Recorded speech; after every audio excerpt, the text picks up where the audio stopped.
അസ്സലാമു അലൈക്കും പ്രിയപ്പെട്ട മോമിനിങ്ങളെ. മരണവാർത്ത തന്നെയാണ്. പലതരത്തിലുള്ള മരണങ്ങളാണ് ഇങ്ങനെ സംഭവിച്ചുകൊണ്ടിരിക്കുന്നത്. പടച്ച റബ്ബ് എല്ലാവരെയും തൊട്ട് കാക്കുമാറാകട്ടെ. ഈ ഒരു ഫോട്ടോ നിങ്ങൾ കണ്ടോ? വളരെയേറെ സന്തോഷത്തോടെ ഒരു കുടുംബം ഒരുമിച്ചെടുത്ത ഫോട്ടോയാണിത്. ഇന്ന് ഈ ഫോട്ടോയിൽ കാണുന്ന ആരും ജീവനോടെയില്ല, മരണപ്പെട്ടു. ഏറെ വേദനിപ്പിക്കുന്ന വാർത്തയായിരുന്നു. നമ്മൾ നിസാരമായി കാണുന്ന പലതും ഇന്ന് വലിയൊരു ദുരന്തത്തിലേക്ക് എത്തിക്കുകയാണ്. ഇതെല്ലാവരും കേൾക്കേണ്ട ഒരു വാർത്ത തന്നെയാണ്. എന്തു വേണമെങ്കിലും നമുക്ക് വിശേഷിപ്പിക്കാം, അശ്രദ്ധയെന്നോ അങ്ങനെ പലതും നമുക്ക് വിശേഷിപ്പിക്കാം. ഈ ഒരു വാർത്ത കണ്ണീരോടെ അല്ലാതെ കേട്ടു തീർക്കാനാവില്ല നിങ്ങൾക്ക്. ഏറെ സന്തോഷത്തോടെ ആ കുടുംബം നടത്തിയ ഒരു വിരുന്ന് മണിക്കൂറുകൾക്കുള്ളിൽ അവർ മരണത്തിന് കീഴടങ്ങുകയും ചെയ്തു. വല്ലാത്തൊരു വാർത്തയായിരുന്നു അത്. ആർക്കും ഇത് വിശ്വസിക്കാൻ പോലും ആവില്ല. മരണം എന്നുള്ളത് പലതരത്തിലാണ് ആളുകളെ പിടികൂടുന്നത്. ചില മരണത്തിന് പടച്ചിറപ്പ് ഓരോ കാരണങ്ങൾ ഉണ്ടാക്കി തരികയാണ് നമുക്കൊക്കെ പറഞ്ഞു നടക്കാൻ. ചിലപ്പോൾ അവരുടെ വിധിയായിരിക്കാം. വിധിയെ മാറ്റിമറിക്കാൻ നമുക്കാർക്കും പറ്റില്ലല്ലോ.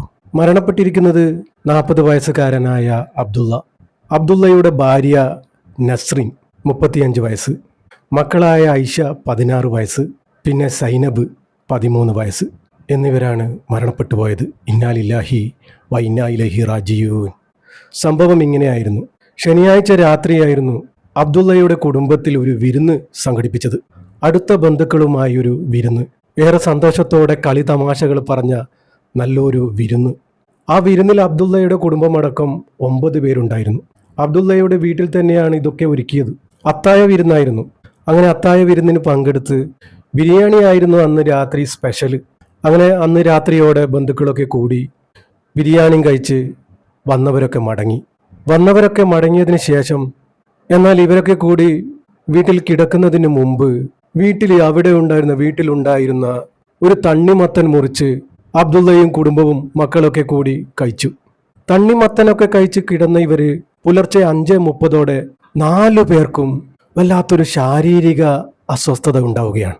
ശാരീരിക അസ്വസ്ഥത അനുഭവപ്പെട്ട ഇവര് ആദ്യം ഇവരുടെ തന്നെ കുടുംബ ഡോക്ടർക്കായിരുന്നു കാണിച്ചിരുന്നത്. കുടുംബ ഡോക്ടറെ അടുത്ത് സമീപിച്ചെങ്കിലും ഇവരുടെ നിലയാകെ വഷളാവുകയായിരുന്നു. അങ്ങനെ 4 പേരെയും മുംബൈയിലെ JJ ആശുപത്രിയിലേക്ക് മാറ്റുകയായിരുന്നു. അങ്ങനെ ചികിത്സയിലിരിക്കെ ആദ്യം തന്നെ മൂത്ത മകളും ഭാര്യയും മരിച്ചു. സുബ്ഹാനല്ലാഹ്. രണ്ടാമത്തെ മകളാണെങ്കിൽ ഇന്നലെ ഞായറാഴ്ചയും മരിച്ചു. ഞായറാഴ്ച പുലർച്ചെ ആ മകൾ മരിക്കുകയും മകൾ മരിച്ച അന്ന് ഞായറാഴ്ച രാത്രിയോടെ അബ്ദുള്ളയും മരണത്തിന് കീഴടങ്ങി. സുബ്ഹാനല്ലാഹ്. ഒരു കുടുംബം മുഴുവൻ മരണപ്പെട്ടു. പടച്ച റബ്ബേ, എല്ലാവരെയും നീ കാക്കണേ റബ്ബേ. പെട്ടെന്നുള്ള അപകട മരണത്തിൽ നിന്നും എല്ലാവരെയും കാക്കണേ റബ്ബേ. അങ്ങനെ മരിക്കുന്നതിന് മുമ്പ് അബ്ദുള്ള പോലീസിന് നൽകിയ മൊഴി ഇങ്ങനെയായിരുന്നു. തണ്ണിമത്തം കഴിച്ച കാര്യമാണ് അവർ പ്രധാനമായും സൂചിപ്പിച്ചിരുന്നത്. ആ സൽക്കാരത്തിലെ 9 പേരും ബിരിയാണിയാണ് കഴിച്ചത്. പക്ഷെ ഈ 4 പേരാണ് തണ്ണിമത്തൻ കഴിച്ചിരുന്നത്. അവരാണ് ഇപ്പോൾ മരണപ്പെട്ടത്. അങ്ങനെ പോലീസ് ഈ ഒരു മരണവുമായി ബന്ധപ്പെട്ട് ഭക്ഷ്യ വിഷബാധയാണെന്നാണ് മരണകാരണം എന്നുള്ളൊരു നിഗമനമുണ്ട്. വേറെ ഒന്നും ആകാനുള്ളൊരു വഴിയും കാണുന്നില്ല. ഇവർ കഴിച്ച ബിരിയാണിയുടെയും തണ്ണിമത്തൻ്റെയും അംശം പോലീസ് പരിശോധനയ്ക്ക് ലാബിലേക്ക് അയച്ചിട്ടുണ്ട്. 4 പേരുടെയും പോസ്റ്റ്മോർട്ടം റിപ്പോർട്ട് കൂടി വന്നാലേ ഈ മരണവുമായി ബന്ധപ്പെട്ട് കൂടുതൽ വ്യക്തത വരികയുള്ളൂ. ഈ ഒരു വാർത്ത കേട്ടപ്പോൾ ശരിക്കും ഞെട്ടിപ്പോയി കേട്ടോ. അല്ലാഹു അല എന്താ സംഭവിച്ചതെന്ന്. നമുക്കൊക്കെ ഇനി എന്താണ് വിശ്വസിച്ച് കഴിക്കാൻ പറ്റുക? എല്ലാത്തിലും വിഷവാതകം അടിച്ച് കയറ്റുകയാണ്. ഒരു കുടുംബമാണ് ഇല്ലാതായത്. എല്ലാവരും പടച്ച റബ്ബിനോട് ദുആ ചെയ്യുക, ഇതുപോലുള്ള അപകട മരണത്തിൽ നിന്നും എല്ലാവരെയും കാക്കുമാറാകട്ടെ. പ്രിയപ്പെട്ടവർ, ഈ സംഭവം നടന്നത് മുംബൈയിലാണ് കേട്ടോ. പടച്ച റബ്ബേ, ഇതുപോലുള്ള മരണങ്ങളെ തൊട്ട് നീ എല്ലാവരെയും കാക്കണേ റബ്ബേ. മരണപ്പെട്ടു പോയവർക്ക് സ്വർഗം കൊടുക്കണേ അല്ലാഹ്. ഖബറിലെയും നരകത്തിലെയും മുഴുവൻ അദാബിനെ തൊട്ടും ഇവരെ കാക്കണേ റബ്ബേ. നരകം ഹറാമാക്കി കൊടുക്കണേ റബ്ബേ. സ്വർഗം കൊടുക്കണേ അല്ലാഹ്. ഇവരുടെ ജീവിതത്തിൽ എന്തെങ്കിലും തെറ്റുകുറ്റങ്ങൾ സംഭവിച്ചു പോയിട്ടുണ്ടെങ്കിൽ പൊരുത്തപ്പെട്ട് മാപ്പാക്കി കൊടുക്കണേ അല്ലാഹ്. പടച്ച റബ്ബേ, ഇതുപോലുള്ള മരണത്തെ തൊട്ട് എല്ലാവരെയും നീ കാക്കണേ റബ്ബേ.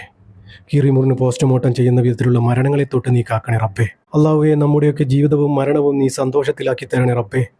ഈമാനോടുകൂടി ജീവിച്ച് ഈമാനോടുകൂടി മരിക്കാനുള്ള ഭാഗ്യം ഞങ്ങൾക്ക് ഏവർക്കും നൽകണേ റബ്ബേ.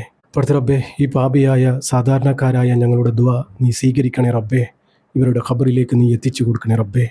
ഇവരിലേക്ക് നീ എത്തിച്ചു കൊടുക്കണേ റബ്ബേ. ആമീൻ ആമീൻ യാ റബ്ബൽ ആലമീൻ. പ്രിയപ്പെട്ടവരെ, മരണപ്പെട്ടവരാണ്, ആരും മുഷിപ്പ് തോന്നരുത്. പറ്റുന്നവരൊക്കെ യാസീനും ഫാത്തിയും ഓതി ഹദിയ ചെയ്യുക. ഇൻഷാ അല്ലാഹ്. ദുആ വസിയത്തോടെ. അസ്സലാമു അലൈക്കും വറഹ്മത്തുള്ളാഹി.